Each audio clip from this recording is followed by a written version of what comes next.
They said it was going to be just the four of us.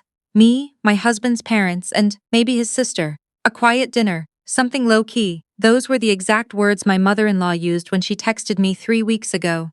Low-key, sweetheart, we just want to reconnect. My name is Leigh, and I'm 31 years old. 18 months ago, I walked out of my marriage with 2 suitcases, a bruised sense of self-worth, and a silence so complete it felt like something physical. My ex-husband, I'll call him by what he was to me, not by his name, had spent 4 years slowly convincing me that everything I earned, everything I built, somehow belonged to the household we shared. The restaurant I co-founded with my best friend during culinary school, he called it our project. The catering contract I landed with a mid-sized tech company in Waterloo, he negotiated himself into the conversation and then into the credit. When I finally left, his family looked at me like I had burned down a church.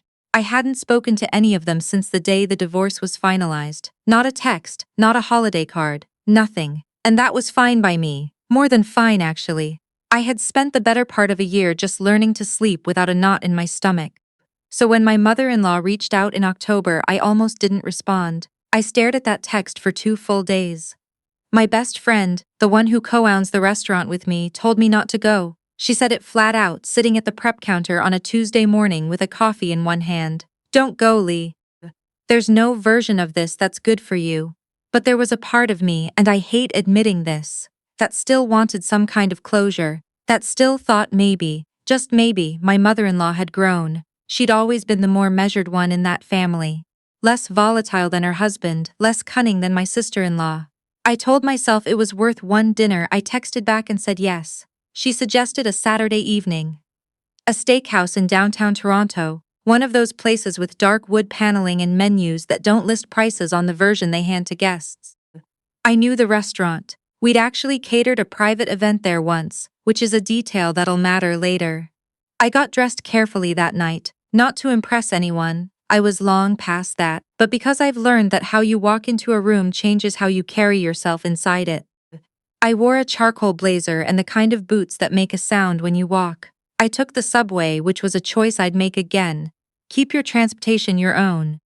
The hostess led me toward the back of the restaurant, past a long row of velvet booths, and I remember thinking it was strange that we were going so far back. Mother-in-law had said a quiet corner.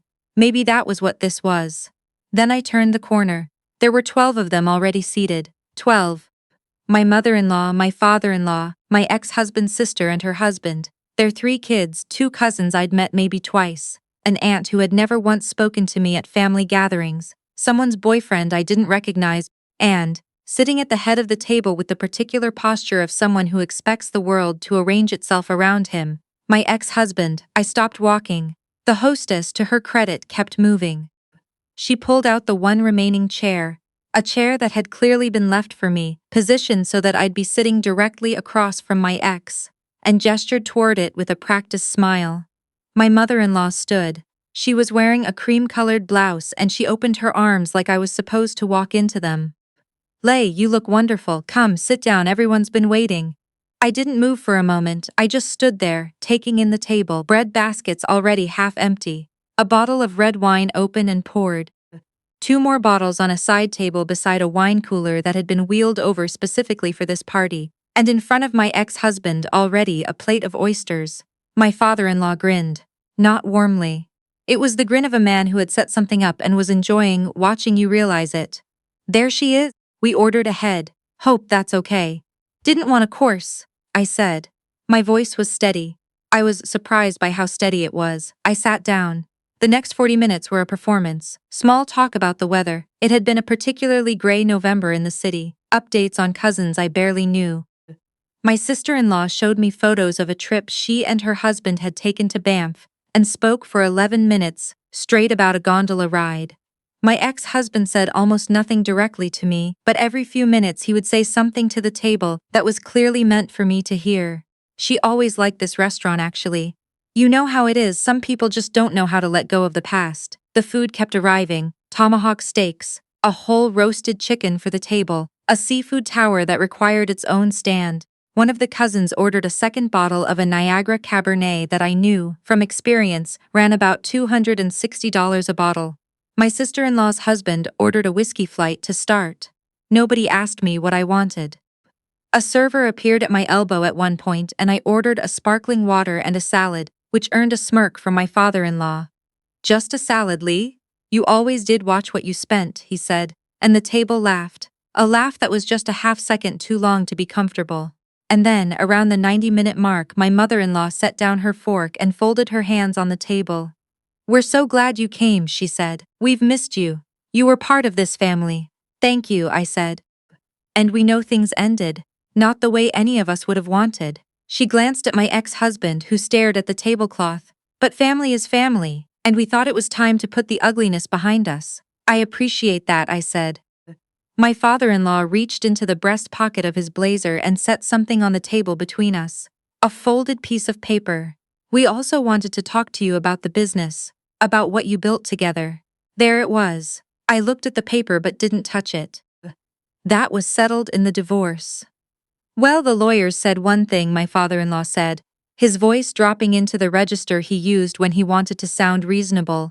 "But the business was a joint venture. You built it with our son's support. His name was attached to that catering contract in Waterloo. You couldn't have scaled without the introduction he made to." "He didn't make an introduction," I said. "He inserted himself into a meeting I had already arranged and then took credit for it to your family. Those are different things." Silence. My mother-in-law reached over and touched my hand. "Leigh, we're not here to relitigate. We're here because we care about you. We thought as a family we could come to something more equitable." The word equitable landed on the table like something dropped. I looked at her. I looked at my ex-husband who still hadn't met my eyes. I looked at the seafood tower half demolished, the wine bottles, the whiskey flight, the cousins who were now very interested in their bread. "How much?" I asked. My father-in-law smoothed the paper toward me. It was a handwritten number, $60,000, as a gesture, to make things right between us. And in exchange we don't pursue a formal claim. A formal claim on a business that I had built from a food truck in Kensington Market to a full-service catering company with 2 full-time employees and a lease on a commercial kitchen in Etobicoke. A business my ex-husband had never once set foot in after the first year. I sat with that number for a moment, then I picked up the paper, folded it back the way it had been, and set it down in front of my father-in-law. "I need a minute," I said. "I'll be right back." I stood up, picked up my bag, and walked toward the back of the restaurant. I didn't go to the washroom. I went to the service corridor, the one that runs behind the kitchen, past the dry storage and the office. Because I had catered an event here 8 months ago and I knew exactly where the manager's office was, I knocked. A woman named Deb opened the door. She was the floor manager and she had been incredibly kind to our team during the event we'd catered. She recognized me immediately. "Leigh," she said, surprised. "Everything okay?" "I need a favor," I said, "and I need it to be quiet." I explained what I needed. Deb looked at me for a moment, then nodded slowly. "Give me 5 minutes." I went back to the table. I sat down. My mother-in-law had refilled her glass and was chatting with the aunt about something. I couldn't follow it, and I didn't try. My ex-husband was looking at me now, trying to read my face. The server came by. "Are we ready for dessert or shall I bring the bill?" My father-in-law waved a hand. "Bill please, and put it together for the table." The server nodded and left. My father-in-law looked at me. "So, have you had a chance to think about our proposal?" "I have," I said.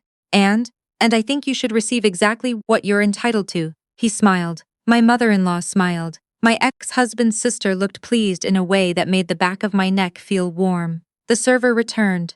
He set down a small black folder and placed it, as instructed, directly in front of my father-in-law. My father-in-law picked it up with the confidence of a man who was expecting to make a point about it. He opened it.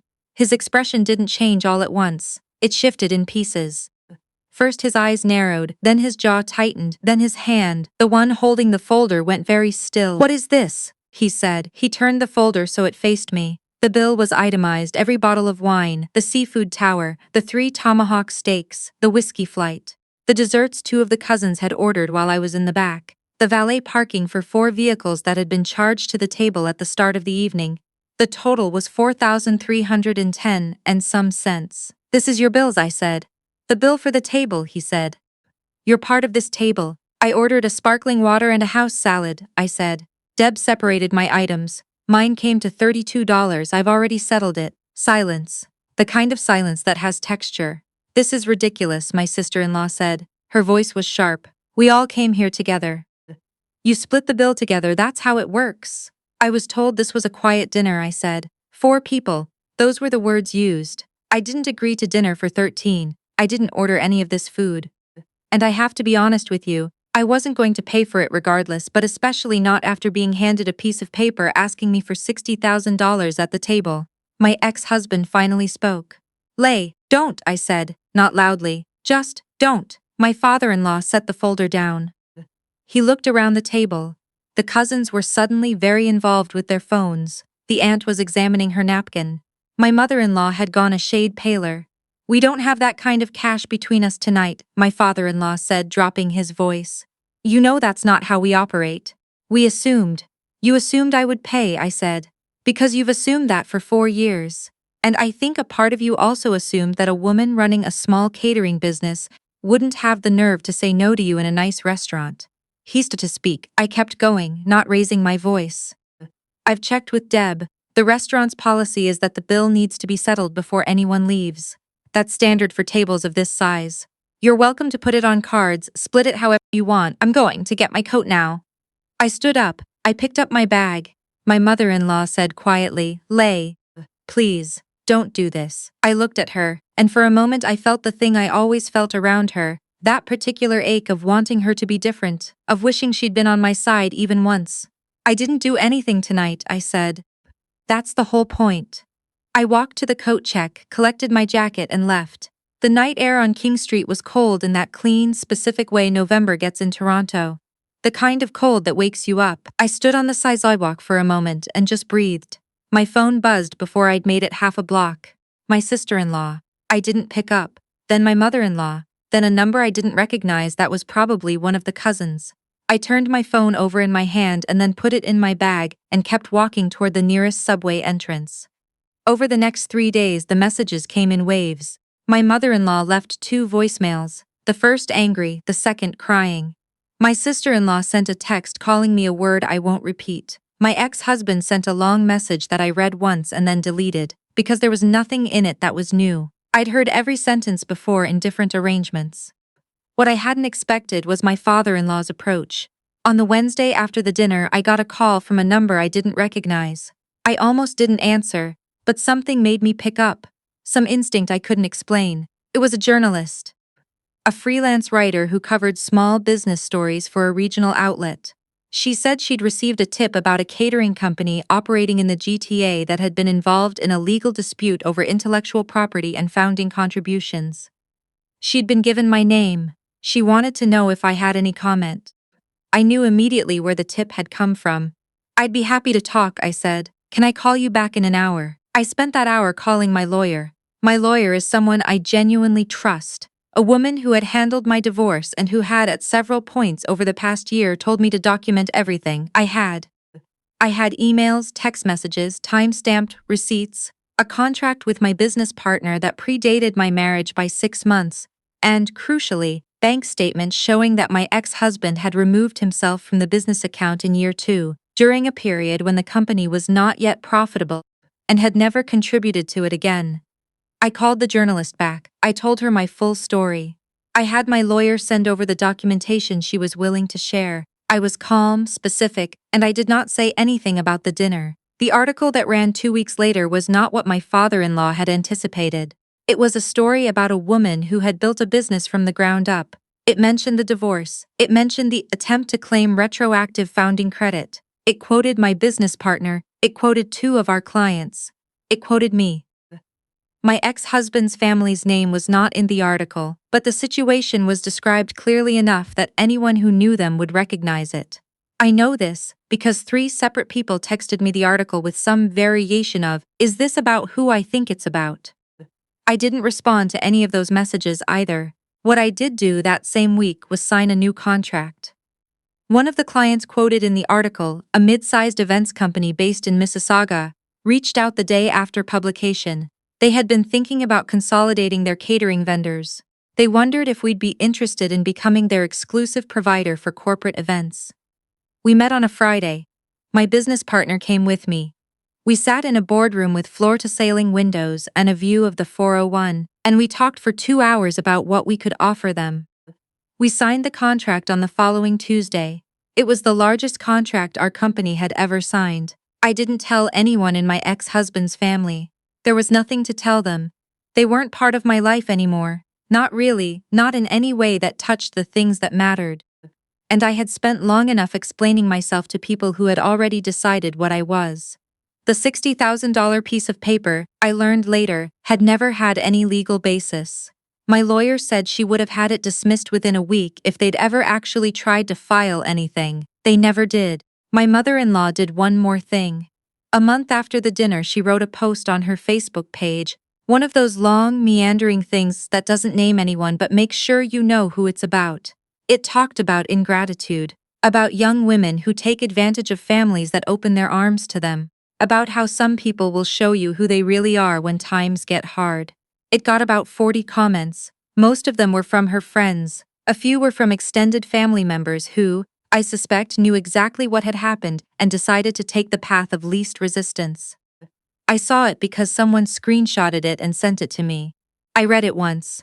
Then I made a cup of tea, the loose-leaf kind my grandmother used to make, steeped in one of those little metal strainers. And I sat in my kitchen, which is mine, in my apartment, which is mine, and I thought about how quiet it was. The restaurant had a private event the following weekend. A retirement party for a woman named Helen who had worked for 34 years as a school librarian in Scarborough, and whose daughter had contacted us 8 weeks earlier and slowly, carefully planned every detail with us. The flowers, the menu, the little printed cards with Helen's favorite quotes. Helen cried when she walked in and saw it. Her daughter cried. Some of the guests cried. I didn't cry. But I stood at the back of the room for a moment watching it, and something in my chest felt settled in a way it hadn't in years. There's a particular freedom that comes from the moment you stop trying to justify yourself to people who were never going to hear you. It doesn't arrive dramatically. It doesn't feel like a revelation. It's more like putting down a bag you'd been carrying so long you'd stopped noticing the weight, and then suddenly noticing the absence of it, and the strange lightness of your own shoulders. I walk a little differently now. I've been told this by people who knew me before. Something in my posture, something in the way I move through a room. I don't have a name for it exactly, but I know what it is.